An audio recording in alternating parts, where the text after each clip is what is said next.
Thank you for visiting ChristopherMedia.net. Me, but also you. The Pharaoh fast forwards his favorite foreign film, Powder Donut. Okay, what's my line? The only line I see here on the script is get options based on your budget with the Name Your Price tool from Progressive. Oh man, that's a tongue twister, huh? I'm sorry, I'm gonna need a few more minutes. Bulbous Walrus, the Bulbous Walrus. The Name Your Price tool, only from Progressive. The owl ran afoul of the comatose coxswain. Progressive Casualty Insurance Company and affiliates. Price and coverage match limited by state law.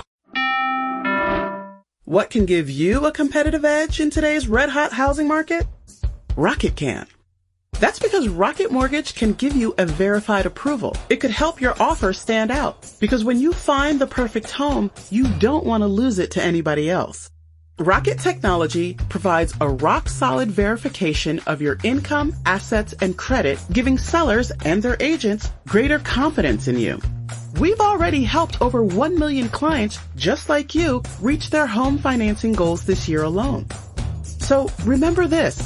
What can help you buy the home you really want? Rocket can. Go to rocketmortgage.com or call us today at 8338-ROCKET. That's rocketmortgage.com or call 8338-ROCKET. A verified approval is based on an underwriter's analysis of your individual financial information, appraisal, and title report. Call for cost information and conditions. Equal housing lender licensed in all 50 states and MLSConsumerAccess.org number 3030. Christopher Media, let's make some noise. Welcome to Beer Nuts, a weekly excursion into the world of craft beer. Brought to you by MichiganBeerGuide.com. And now, here are the Beer Nuts. All right, welcome to Beer Nuts, episode 157. JR here in Vail, Arizona, just outside of Tucson. Really glad to be back.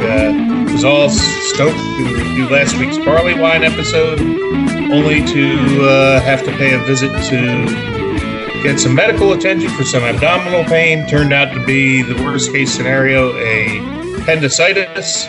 Fortunately, my thanks was not ruptured, but it did have to be surgically removed, so that's why I missed the barley wine show.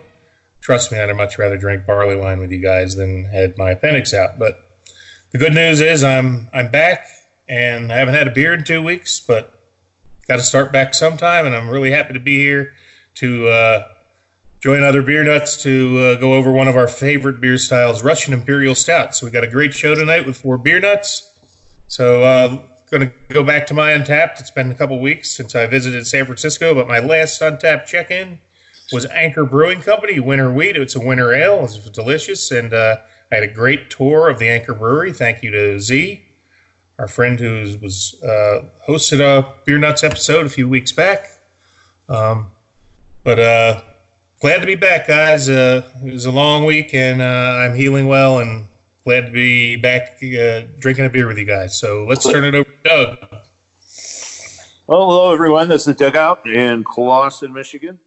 And my last Untapped check-in was Hop Sounds, Dry Hopped Ale. The can looks a little bit like the fonts from the Pet Sounds Beach Boys album. It's from Single Cut Beer Smiths, and it is a dry hopped Kolsch, and actually really nice. I'm not always the biggest fan of Kolsch beers, and this one does it for me. Very nice. All right. Who else is in Clawson with you? Mr. Golden. Yes, this is John Golden. I'm in Clawson, but from Royal Oak.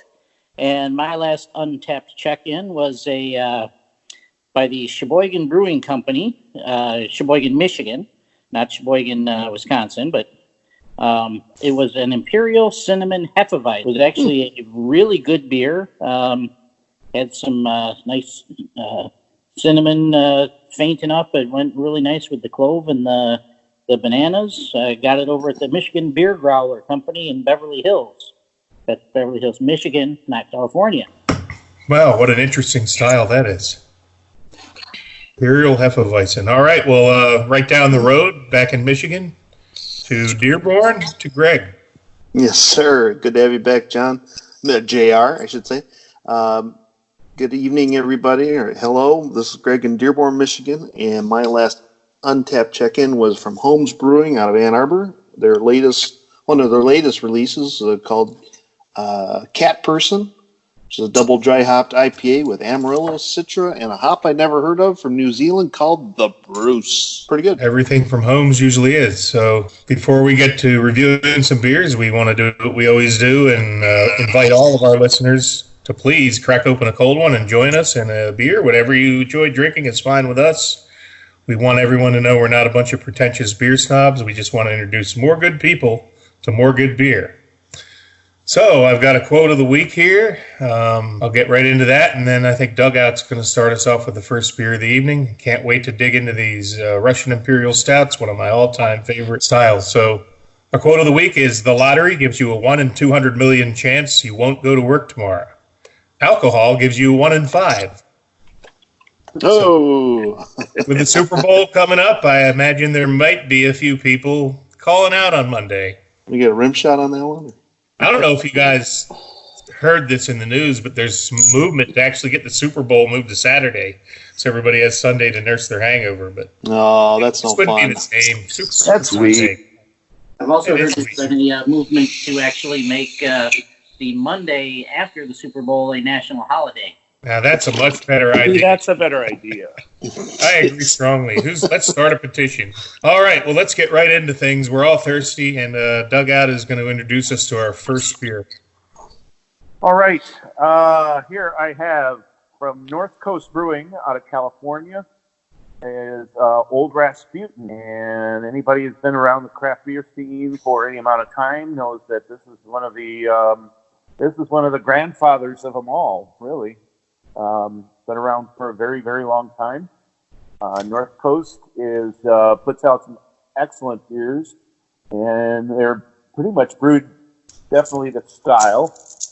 And they don't waver from it. I mean, they just keep the same beers going, and they never lose traction or favor in my mind.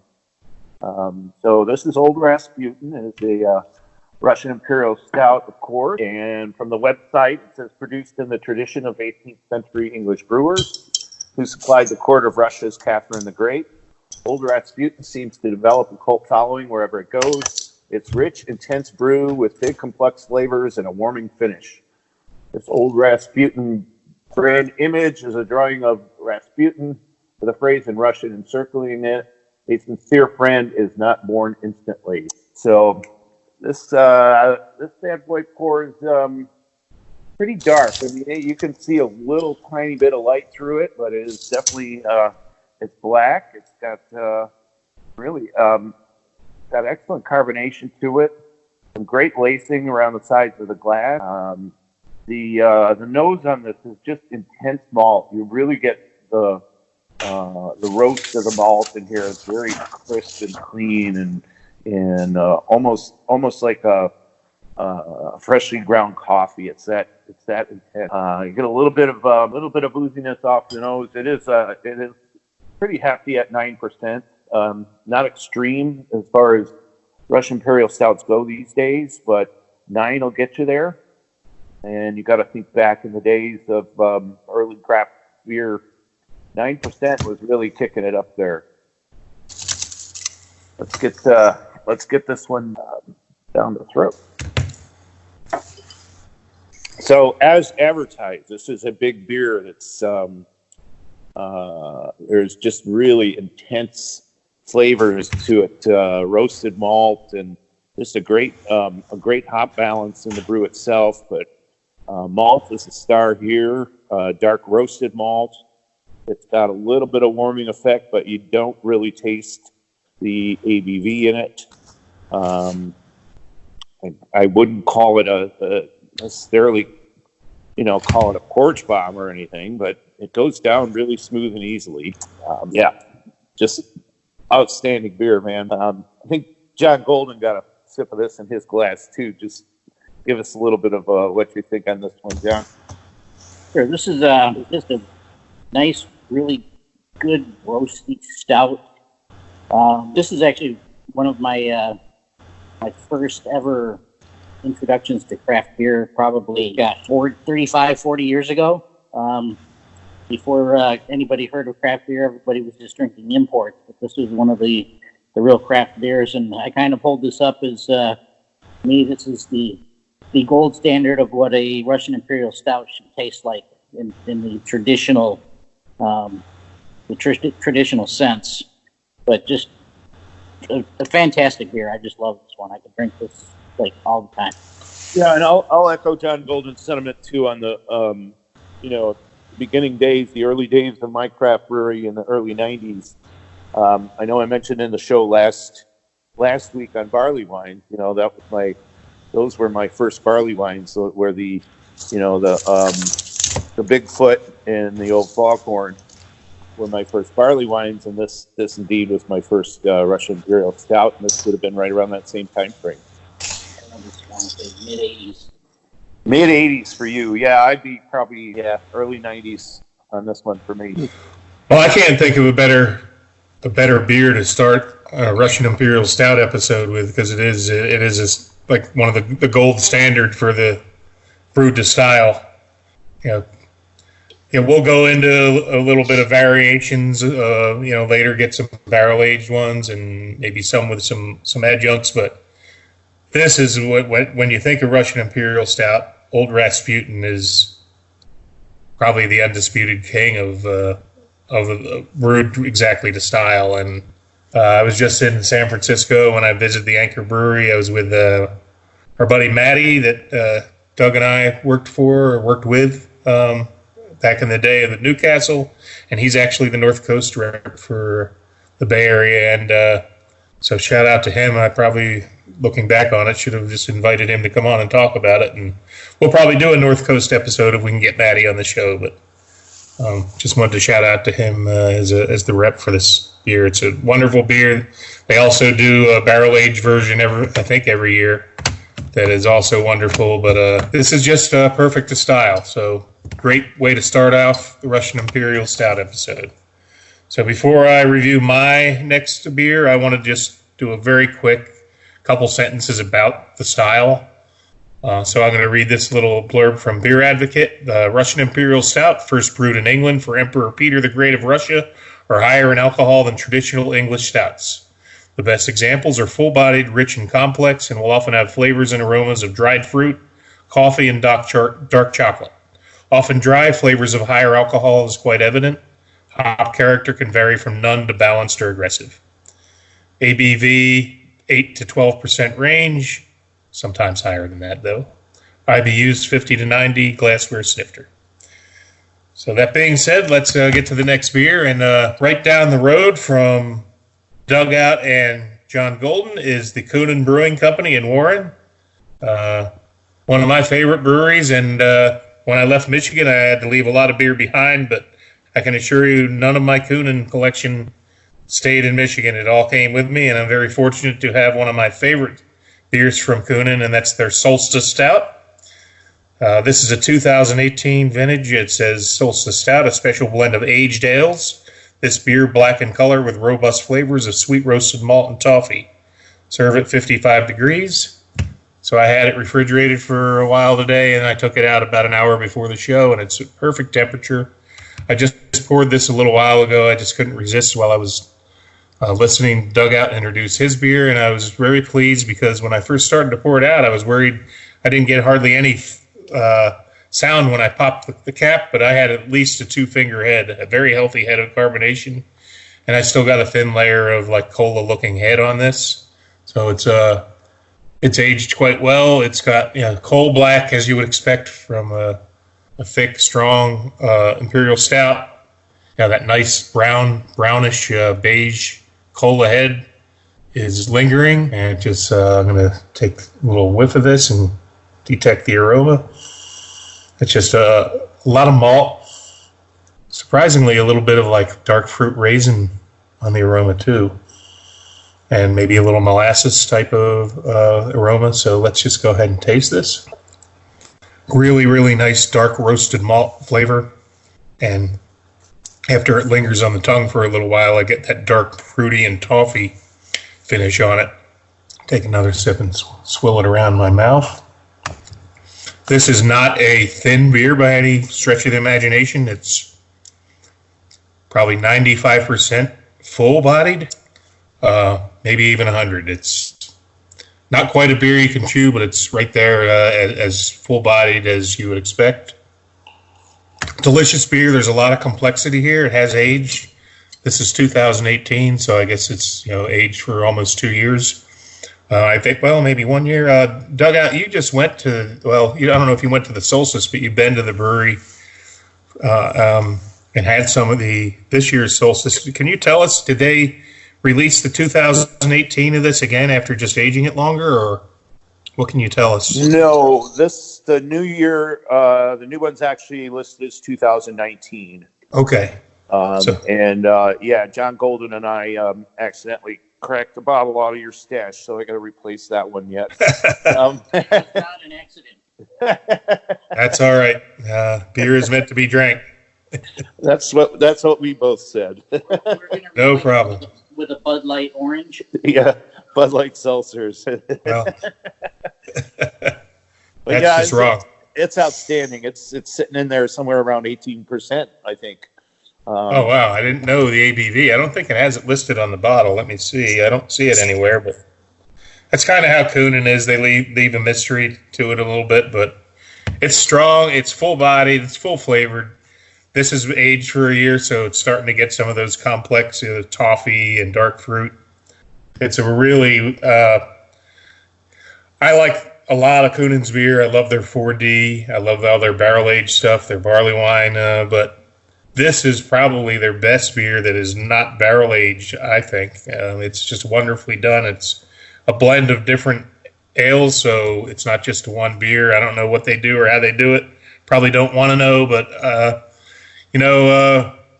these guys do tremendous things and come out with some tremendous great beers. And being now in Arizona, I have access to a lot of new good things that I'm experiencing and enjoying, but I'll always come back to Coonan, and thanks to Dugout for helping me procure some of their Solstice beers from this year. So greatly appreciated, and please enjoy a couple of beers out of there if you need to. No problem at all. That's what it's there for. So can't say enough about these guys. They make unbelievable beer, and I think even some of their mainstream stuff is finally starting to hit retail stores in Michigan after many years of kind of being just brewery only. So if you ever see anything from Coonan and you have an opportunity to buy some, I highly recommend picking it up. There's really not anything I've ever had from the brewery that isn't a wonderful beer. So, but this is one of their crown jewels. And hey, if you ever get a chance to go there, their winter solstice is every December 20th, I believe. They have a big party. All the beers are on tap. There's several other fantastic beers available. Always a good time. One of the great sorrows of moving away from Michigan is I miss my visits to Coonan. But thankfully, my beer nut friends back in Michigan are able to still provide me with the supplies. So thanks for that, guys. All right, well, I'm going to continue to enjoy this. And again, after not having a beer for a couple weeks, I'm starting to feel pretty melancholy already. So let's turn it over to, I think we're going back to John now. Yes, we are. One thing I did want to say about Coonan, too, is that they are also the sponsors for Doug and my beer club. And Eric and Brett are wonderful hosts to us every month and let us use their facility for our meetings. And we get to go to their alternate facility every 3 months, and they kind of open up the bar to us and let us have whatever we want. So, well, now they have somebody pour. Yeah, now they actually have somebody pour, because the first time they did that, people were walking back there getting pints of 4D, and it was guilty. It was a little messy. So they shout make out to great beers. Coonan Brothers, great hosts. They do make great beers, and a lot of them are pretty strong. But hey, I'm gonna put a request out to you guys. Let's get them on the show one week, and let's just do a Coonan show. That would be great. I'm sure they'll be open for that. Yep. Yeah, definitely. All right, well, let's do it. Well, I'm going to turn it over to you, John. You're up for the next beer. All right, so moving on. My beer today is made by Dogfish Head. and it is the Worldwide Stout Bourbon Barrel Aged 2019. Or should I say Prestige Worldwide? I don't know if you're a fan of the Step Brothers movie, but Prestige Worldwide, Boats and Hose, awesome stuff. Look it up. Their description of this is they say their brewers decided to take Dogfish Head Legend and age it on charred oak bourbon barrels acquired directly from Heaven Hill Distillery. They were still wet with spirits when they arrived at the brewery. Rare and often rumored about in the darkest corners of the beer community, this variety of worldwide stout is dark, rich, roasty, and complex, balancing notes of coffee and licorice with a caramely smooth finish of bourbon. Clocking in at 15 to 18%, and actually this year's version is that full 18%. It's an excellent candidate for cellaring, so grab a bottle now and save it. Or crack it open and drink it now. That's actually my recommendation. Anyways, this beer is, you open it and immediately you're hit with the booziness of it. I smell a lot of dark fruits, plums, vanilla, chocolate, even some port wine you could say is in there a little bit. And it's the flavor here. Let me go ahead and take a sip there. It's overwhelmingly bourbon. It's like it's there, but yet at the same time, it's very complex. There's a lot of vanilla in the flavor. I'm getting some chocolate. I'm getting dark stone fruit. Getting the caramel. Everything. Plus, definitely a very warming feeling to it as well. Just a very, very good beer, and this is, like I said, this is the 2019 version, so I suppose if you did get one of these and put it away for a couple of years, it's probably going to get better. I presume the booziness will probably mellow out a little bit and just kind of blend in with all the other flavors and make a beer that's great right now, make it even better. Just a wonderful example. I actually kind of stumbled across this and was actually looking for, some Bourbon County stuff and happened to walk into this instead and said, oh, I'm getting this. So, great beer.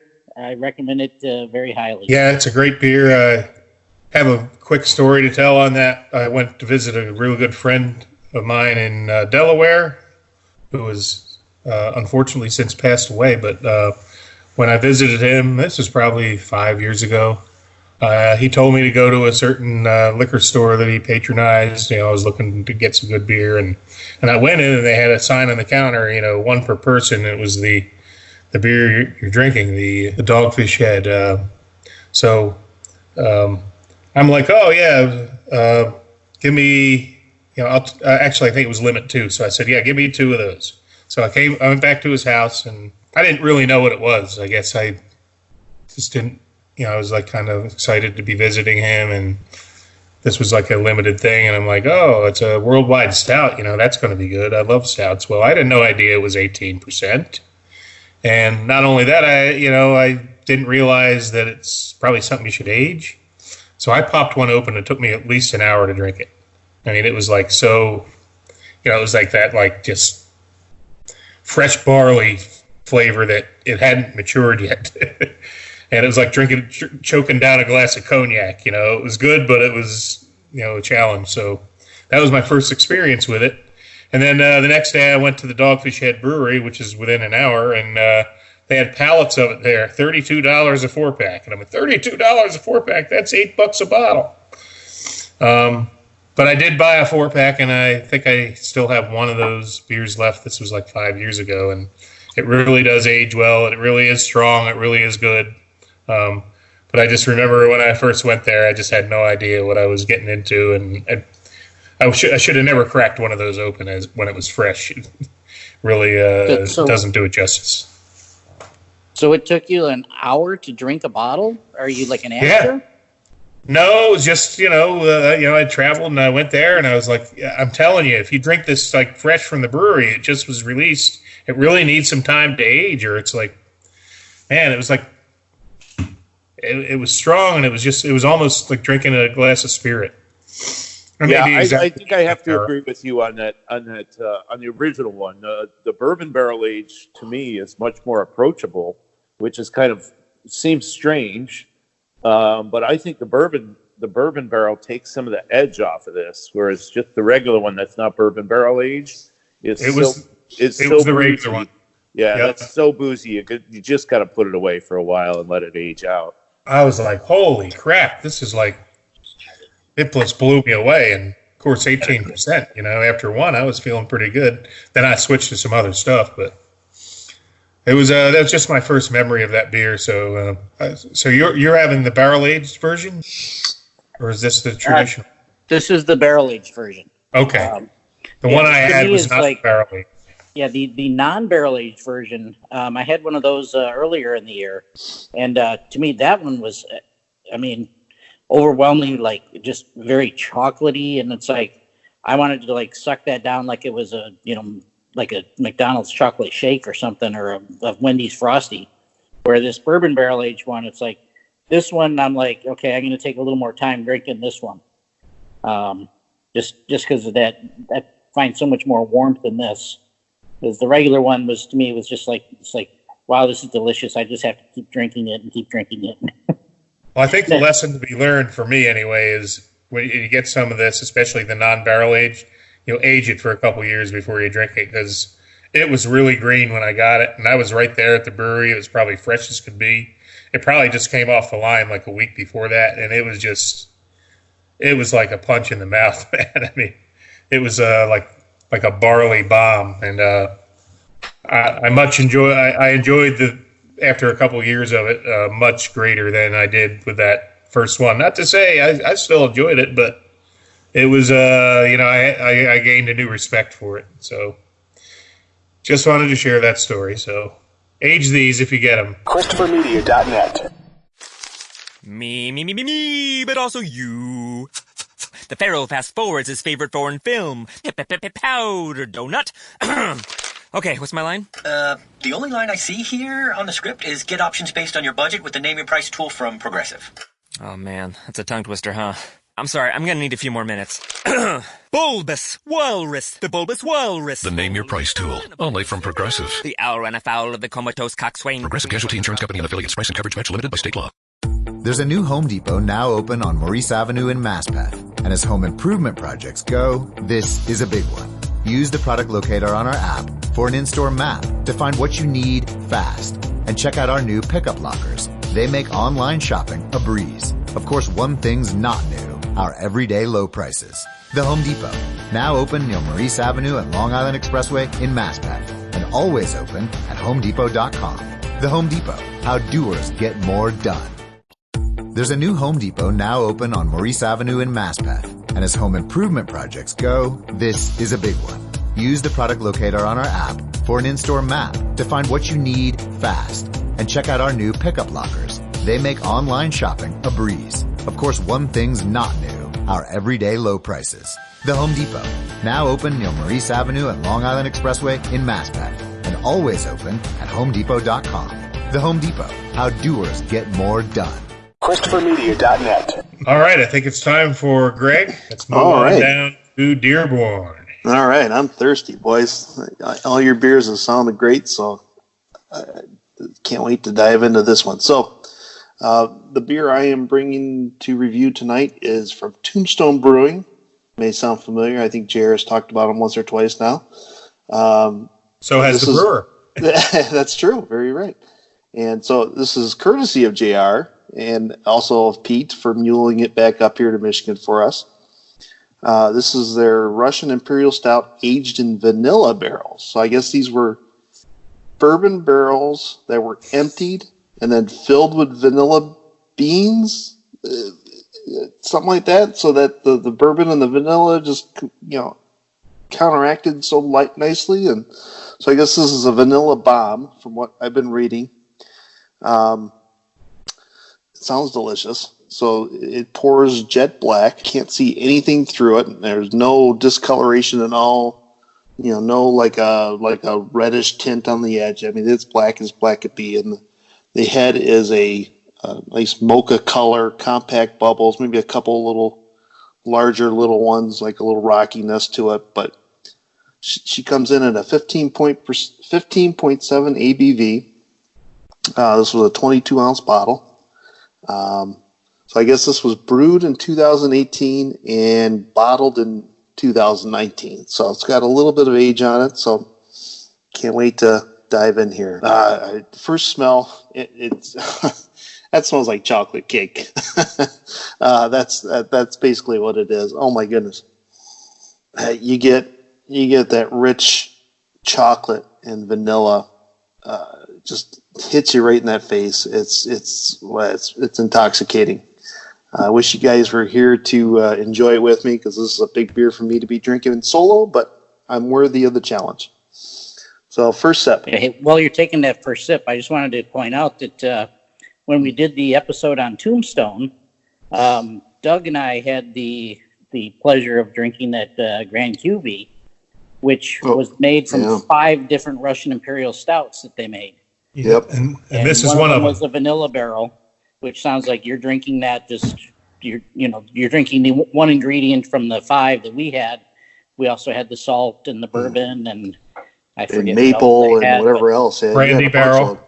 Yeah, they had a brandy, maple, bourbon, and salt, vanilla, and so you're getting basically a deconstructed version of the Grand Cuvée.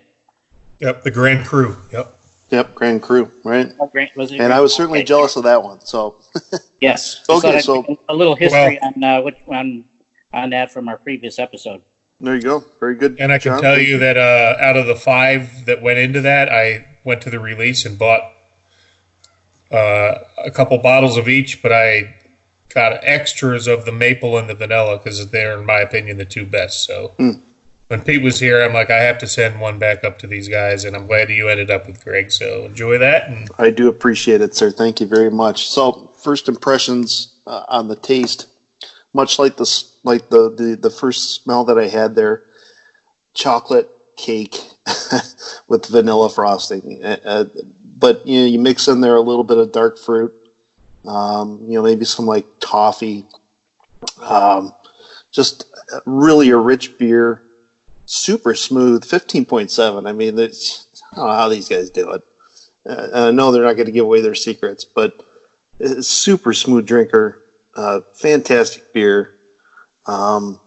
Just coats the mouth really well. You get a little bit of barrel on the back end with a little coffee roast finish to it. This is a real treat. I'm certainly going to be enjoying this the rest of the night. But thank you, John, JR. You're most welcome. Pete, for muling. I know it's a challenge to mule these beers. You're nervous putting them in the suitcase and watching them go under the plane and hoping for God that they come out safe. But it certainly did, and it's drinking absolutely delicious, and I'm very much so enjoying it. Well, I think let's all have a toast to Pete, because I think he brought over 30 beers back, and I think only 1 can busted on the trip. So that's a pretty good survival rate. So cheers to Pete, everybody. Raise your glass. We wish you could be here. I think he was fighting off a bug. He couldn't make it tonight, but get your flu shots, everybody. Don't wait. It's never too late. But this was great, guys. I can only imagine what that Grand Cru tasted like, but I'm certainly happy to have enjoyed this vanilla barrel one. So glad you're enjoying it as I did, and the maple one was another treat. They are all 5 of them were fantastic. Even the salt barrel was a little bit eclectic, and a great experience to enjoy that one too. So. Yeah. Fortunately, I have a few left, and when I thought of the episode, I thought about putting one of those out, but I figured just coming off of surgery, probably better to stick to smaller servings. But I've got a few more of these in the arsenal. Maybe they might appear on a future episode or 2. Very possible. Nothing wrong with that.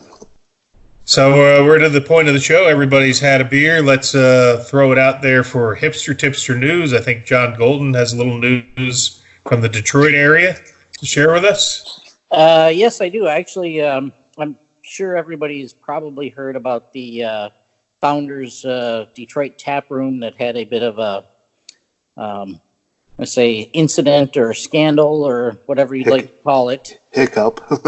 Yeah, hiccup. And they ended up actually, temporarily closing the tap room down. And they had stated that they were hoping for a very early 2020 reopening. Well, I just heard something that they are now accepting applications, so I presume that they are getting ready to reopen the Detroit tap room. And one of the good things, in addition to the fact that we can get their beer really fresh, especially before Red Wings games, even though, forget the Red Wings right now, but cheap tickets means you can go.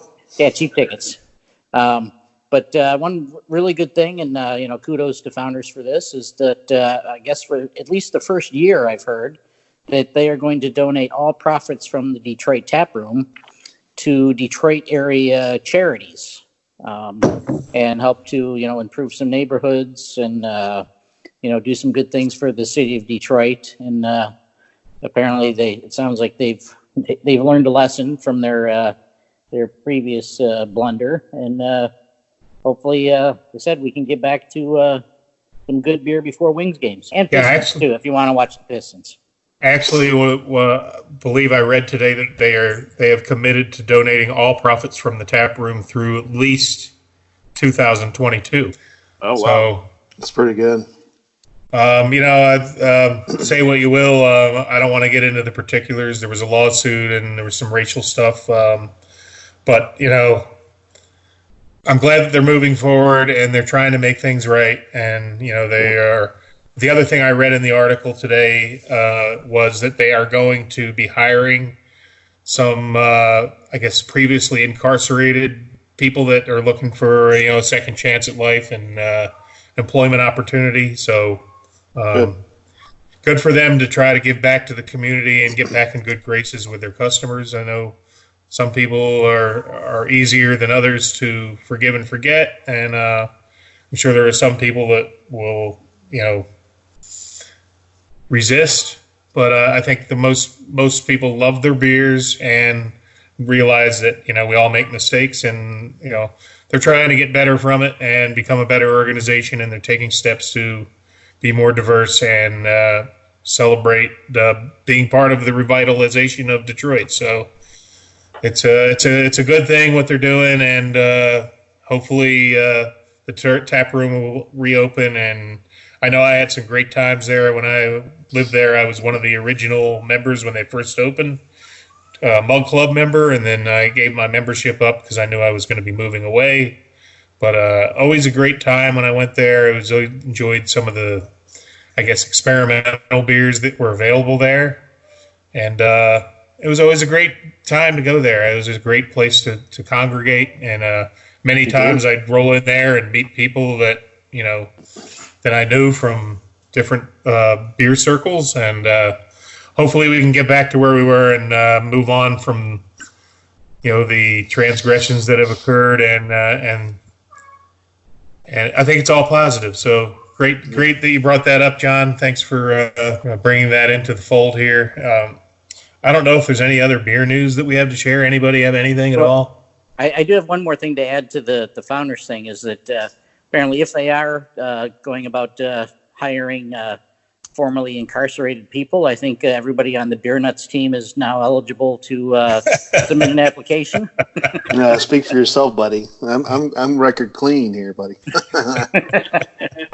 For now, yeah. That'll come on. You know what? I think we all make mistakes. Get a job working down there with the rest of us. You won't stay clean for long. You know what? Founders made a mistake, and they're owning up to it.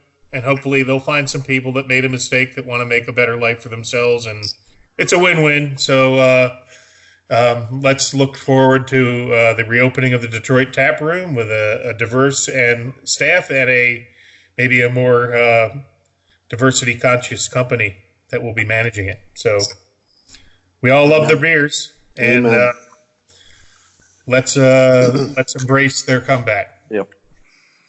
All right, so round two here, at least for a couple of us, we've had some really good offerings, and I think we got two more beers left. So Dugout, you're next on the clock. All right. So what I have is from our friends over at Sierra Nevada, and this is barrel-aged narwhal. And a narwhal is a big fish, right? It's kind of like the unicorn of the sea. Yeah, but it's like, I guess it's a fish, but it's got like a single horn. It's kind of a spiral-shaped horn sticking straight out of the top of its head. okay. Yeah, this beer resembles that. Okay. This one pours. This one you can't see through. No, you could see through the you could see through the old Rasputin, but not this one. This is just black, thick motor oil. This one's clocking in at about 11.9, so might as well call it 12%. Now, from the website, it says, deep in our barrel room, out of light's reach, our legendary Narwhal Imperial Stout rests in the bourbon barrels for nearly a year. After aging it emerges anew rich with notes of oak, vanilla, coconut, layered onto the stout's malt flavors of dark chocolate and espresso. Enjoy this beast of a beer. So, yeah, I get some really heavy bourbon on the nose on this one. Definitely some dark roastiness, but bourbon seems to be the most prevalent, and, you know, for good reason. If it's at a barrel for a year, it's got a lot going there. As I said, it pours just thick, dark black. There's a small bit of really dark brown head up to it. Not a whole lot of lacing on this one. It drops off the glass really, really quick. All right, let's give it a go. Yeah, you definitely get a lot of bourbon on that first sip. A lot of wood and oak. Get a lot of roastiness to it. Some dark fruits. It's pretty dry. I mean, you don't get a whole lot of the fruit character, in my opinion. It's just you're getting a lot of dark roast to it in the bourbon. Just sort of a slight sweetness from the bourbon, but the beer is so dry it just sort of really falls off quick. It kind of dries it up and finishes real quick. Yeah, I mean the flavor on here does not linger. It's quickly done off your tongue, so that could be dangerous because you're just going after that next sip. Then at that next sip, you're not getting any residual on this one. I think body wise, it's somewhere around a medium body. You almost expect a little thicker, being this high ABV in the body, but it's certainly not a thin body. Right where it needs to be on the finish. Now I'm getting a little more of the chocolate and coffee notes of it. Yeah, I think this is outstanding. I mean, and this isn't a can, so that's so weird to see a 4-pack can or a 4-pack of Narwhal for $20, which I think is a really good deal. They're 16-ounce cans. So it's a steal. It really is. I think I'm going to go back and get another 4-pack. I just did a single for the show, but John Golden's sitting here with me drinking this as well, and hand this over to him. I'm actually sitting here holding out my empty glass to Doug, saying, "Fill this up back some more." But yeah, this is I don't get quite as much of the booziness and the bourbon that Doug's saying, but I definitely get a lot of woodiness, a lot of oakiness. To me, that's part of, I think, what's making it kind of finish rather quickly is that it's almost like the beer flavor goes away and you're just replaced with wood, which makes you want to go back and I want more of the beer flavor and like you said, it get very dangerous. But yeah, roasty. There's vanilla in here. There's a little bit of a nice hop balance to it too. It's got just enough bitterness, I think, that it really makes really balances it out well. Just a tasty beer. Yeah, I agree. What's interesting about the ones we've had tonight, the breweries we've poured, is that they're never shy about their usage of hops. Sierra Nevada, North Coast, and even Dogfish Head. I mean, they're not. But when it comes to beers like these, they just they dial it back a little bit and get the right flavor for these styles. In my opinion, they're all outstanding so far. I love the beer you're drinking, but I remember it used to come in like either a bomber or a 750, and it was a caged and corked. And it was like, God, I really want to drink this, but I need like 2 or 3 other people to help me with this thing. So to come in a 16-ounce can, that's exciting, man, because 16-ounce can is the perfect size for, even a 12-ounce would probably be good. But really glad that they moved, and the whole industry is moving in that direction. The large format style is going out of style. So kudos to them for realizing that and putting these in 16-ounce cans. I'm excited to look for 16-ounce cans of this. I'd buy a 4-pack of this in a heartbeat for $20. That's a steal. Oh, I'd highly recommend that. I think it's great that you get 4 in a pack because, I've had a few from Firestone Walker that were single bottles, and they're essentially 12-ounce bottles in a box, and in the time you get through it, you're like, man, I wouldn't mind another one of those. But, you might have just been limited to 1 or maybe 2, and you don't want to drink them all at one sitting. So I like the idea of a 4-pack on these. Yeah, I think it used to be a 25-ounce. It was like it was a big old caged bottle. You have to wait for a share or something for something like that. Otherwise you're just going to waste half the bottle. I mean, no, you're just going to get wasted, is what you're going to do. That's something that I would have only brought to Clausen. Yeah, and dare I say too is maybe the whole movement towards a 16-ounce can is that it's really not 16; it's 16.9, and these are progressive beer companies, and they're actually going to adopt the metric system, like everybody told us back in the early 70s and middle school and stuff that everything's going to be metric. Well, we might actually be moving that way. Well, hey, for beer. I'm also pretty certain that I paid close to $20 for that 750, and to get 48 ounces, or what is it, 64 ounces, 16 times 4. That's a good buy for $20. Well, sure. The production costs are way down. 84, by canning it, But back a bunch of years ago, how many people would have accepted a bourbon barrel aged can? I mean, it just wasn't really the thing. It's the coating technology that they now have, where they coat the inside of the cans with these polymers to protect the flavor and keep the beer from tasting pink. Well, and think how heavy that was for shipping purposes. You remember those 750s? You could a full one of those. You hit somebody over the head with that. That's a murder weapon. Yeah, I mean those are punted. Those are punted bottles, champagne style bottles. They're heavy glass.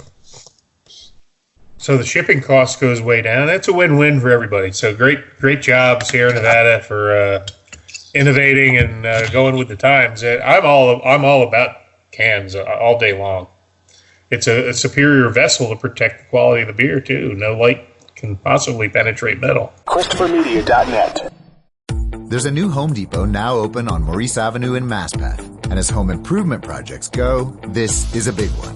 Use the product locator on our app for an in-store map to find what you need fast. And check out our new pickup lockers. They make online shopping a breeze. Of course, one thing's not new, our everyday low prices. The Home Depot, now open near Maurice Avenue and Long Island Expressway in Masspeth, and always open at HomeDepot.com. The Home Depot, how doers get more done. Me, but also you. The Pharaoh fast forwards his favorite foreign film, Powder Donut. Okay, what's my line? The only line I see here on the script is get options based on your budget with the name your price tool from Progressive. Oh man, that's a tongue twister, huh? I'm sorry, I'm gonna need a few more minutes. Bulbous Walrus, the Bulbous Walrus. The Name Your Price tool, only from Progressive. The owl ran afoul of the comatose coxswain. Progressive Casualty Insurance Company and affiliates. Price and coverage match limited by state law. There's a new Home Depot now open on Maurice Avenue in Masspeth. And as home improvement projects go, this is a big one. Use the product locator on our app for an in-store map to find what you need fast. And check out our new pickup lockers. They make online shopping a breeze. Of course, one thing's not new, our everyday low prices. The Home Depot, now open near Maurice Avenue and Long Island Expressway in Masspeth, and always open at HomeDepot.com. The Home Depot, how doers get more done. ChristopherMedia.net. All right, well, thanks for that one. I'm going to wrap up the show with an all-time iconic, I guess, one of the most coveted stouts. None other than the Goose Island Bourbon County, and this one's a 2014 vintage. With all due respect to Anheuser-Busch InBev, this is a pre-ABI, 2014. I believe it was the last year before the buyout, but who's counting? 2014. One thing I like, there's hardly anything on this bottle to read, but it does say in very small print at the very bottom, develops in the bottle over 5 years, contains wheat. I don't know what about the wheat. But this is a 2014, and it said that the born-on date was October 15th, 2014, so this is just over 5 years. So per the instructions on the bottle, this develops well over, and we also know it develops well beyond 5, but this is exactly 5. So I just popped this one.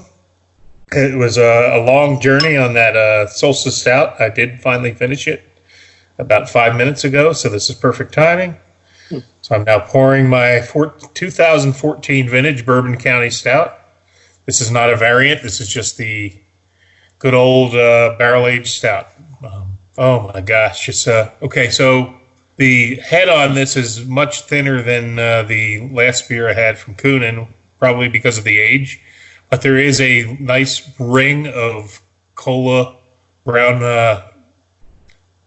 head around the edge of the glass only. It had a thin film at the beginning, but it dissipated quickly. I imagine there's not a whole lot of carbonation left in this, but enough to make some lacing, and it's pleasant looking. You can't see through this at all. This is coal black. Gosh, 2014. I know this is going to be good, but let's just take a whiff. Oh, nice sweet bourbon malt. I'm definitely getting raisins, dates. Let's just take a. Almost smells like a little bit like creme brulee, like a caramelized, like a burnt sugar caramel. So let's just take a sip. And just wow. Sweet, but not too sweet.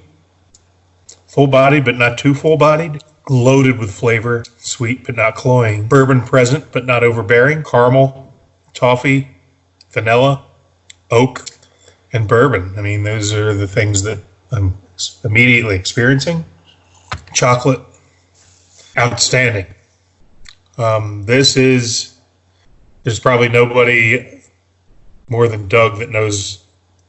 Doug probably knows more than any of us about this brand, having worked Bourbon County Tap Room at the Goose Island Tap Room, right? But this is I worked at I worked in the pub when it officially launched in '95, the first year of it.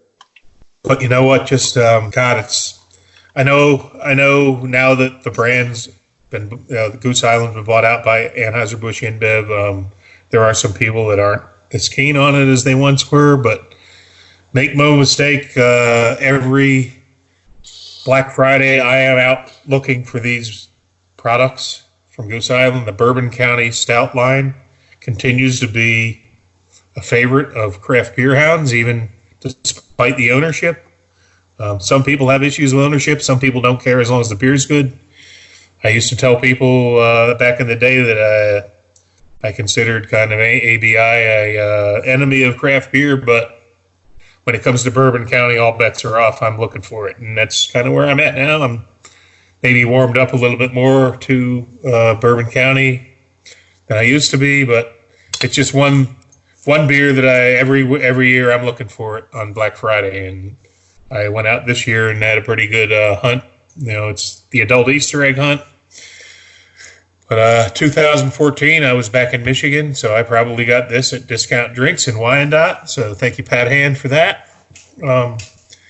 Continues to age well, and I don't know, when we were doing this episode, I looked in my cellar and I was like, of all the beers there were, I think I had one 2013 and 2014s.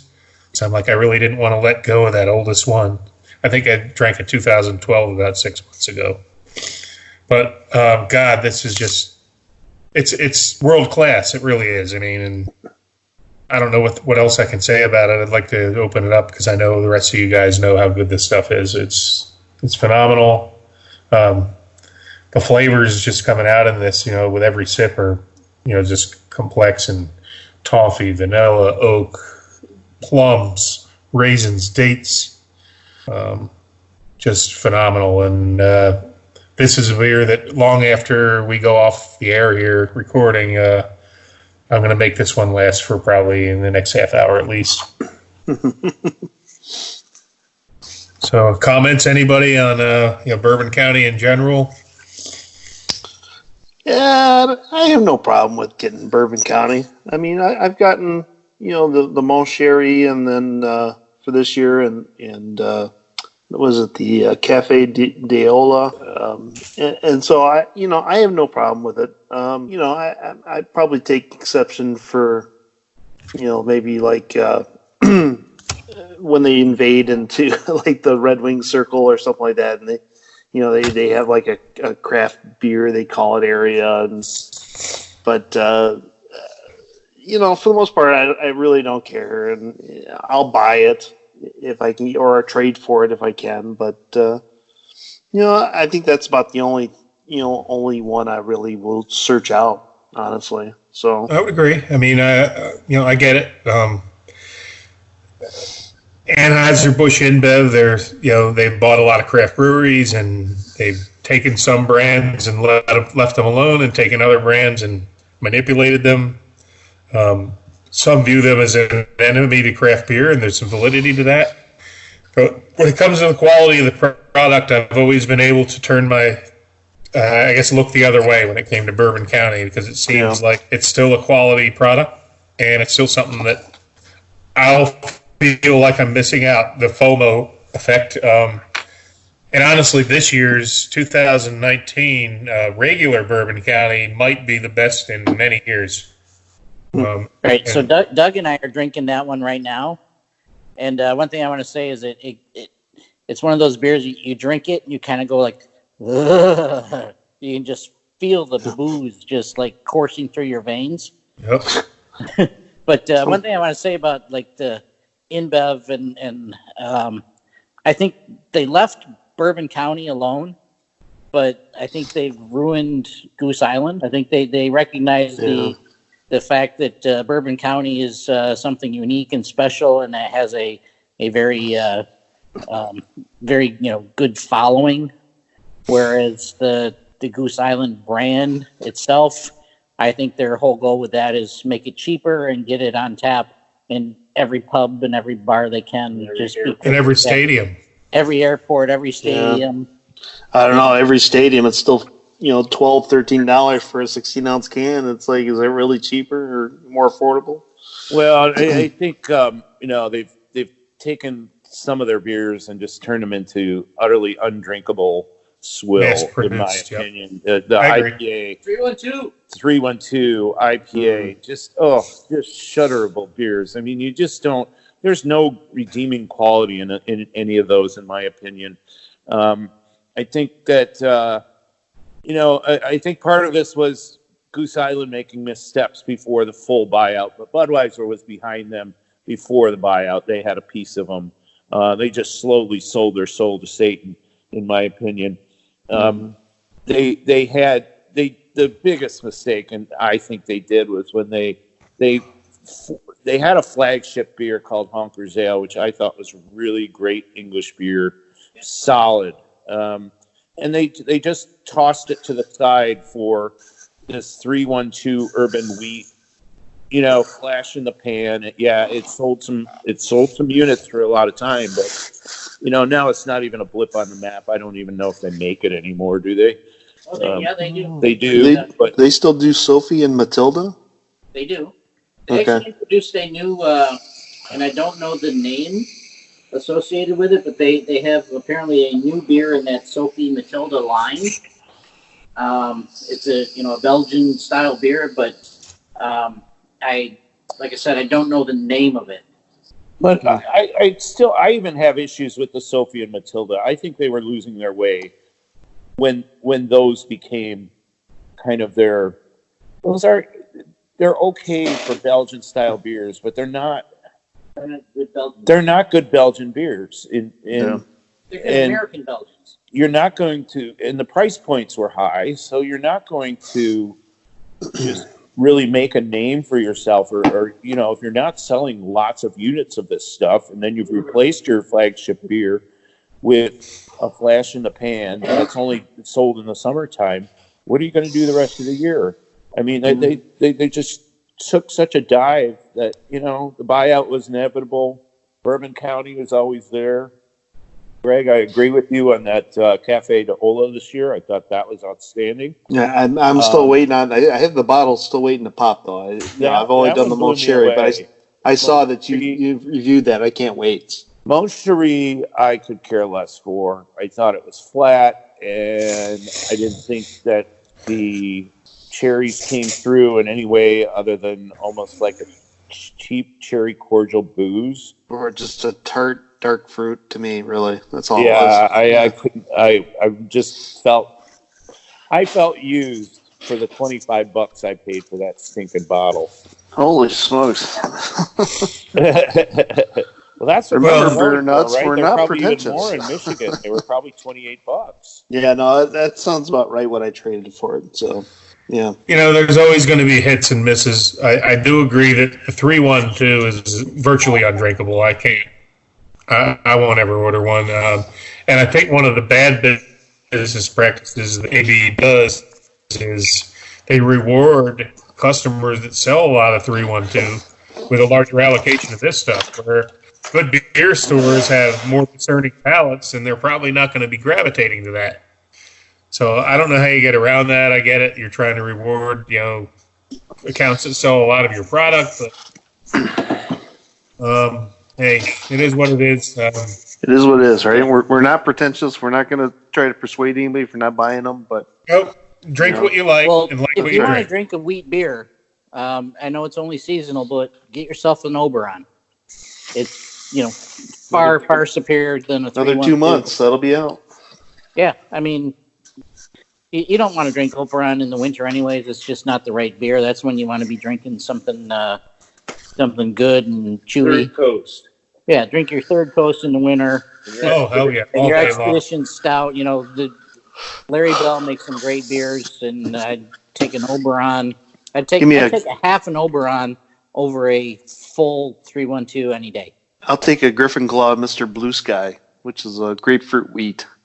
I love that stuff. I think it's all year round. It's fantastic. I mean, there's nothing wrong with it. So I'll take that. And it's only about a mile from my house. Yep.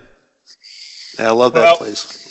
As always, anytime you bring up the, you know, what some people refer to as the evil empire, Anheuser-Busch InBev, there's some people not too happy about that they have been maybe not friendly to the craft community. But for the purposes of today's show, I think I brought a winner in, and in full, I guess we can all rest in peace knowing that the vintage I'm drinking was pre-ABI anyway. So that debate will go on as long as they're involved in the beer business and involved with Bourbon County. But I will still continue to patronize and seek out Bourbon County products because, regardless of ownership, they're fantastic stouts. And even since the ownership change, I think they have a great quality product that I will continue to seek out regardless of ownership. So your points are well taken. I get it, and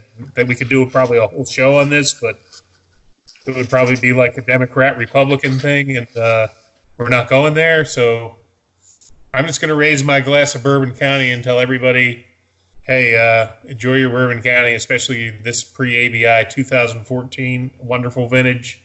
I'm going to take one final sip and give some final tasting notes. It's even warmer than it was, and with every sip, it's getting better. Again, I think I've already mentioned I'm tasting plum, I'm tasting toffee, I'm tasting vanilla oak,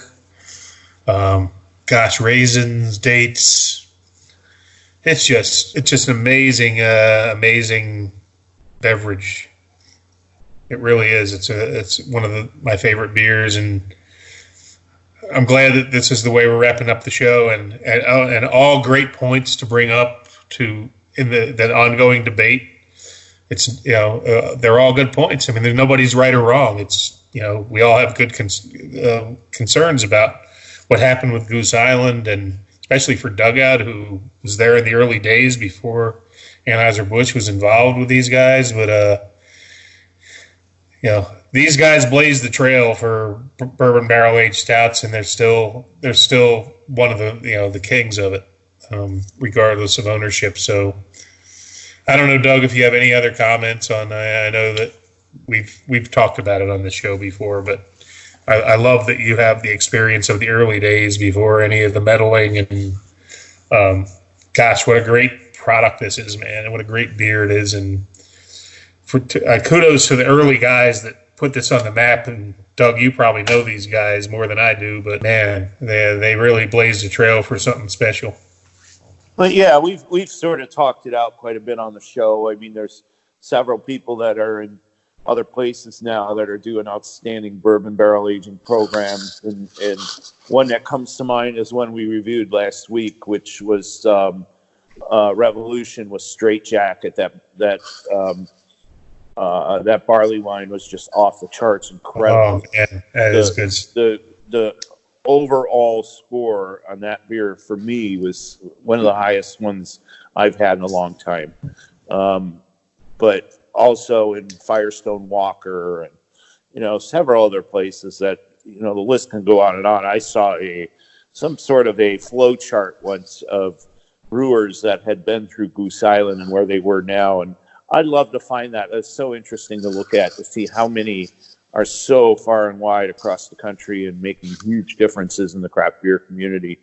And we can go into how and why they've gone through so many, but it's probably, that's for another episode, I think. Yeah. We can do that along with a New England Patriots coaching chart and show how every single one of them failed. And the old Cub factors, the old Cub World Series factors, but since they've won one, that stuff doesn't come up anymore. So, well, you know what? Thinking of that, we probably should have been doing a Kansas City versus San Francisco beers this episode. Oh, maybe that'll be next week, even though it's after the Super Bowl. But that's what we've always traditionally done, and that's how we brought Steve V into the fold. He was originally a guest as our Los Angeles Rams rep, and he's been with us ever since. So kudos to Steve V for that. He couldn't be with us here tonight, but he's been a pretty regular mainstay. So yeah, we miss you, Steve V. Come on back. Yeah, brother. So maybe we'll do that retroactive to the Super Bowl. So enjoy the game, everybody. Enjoy the beers.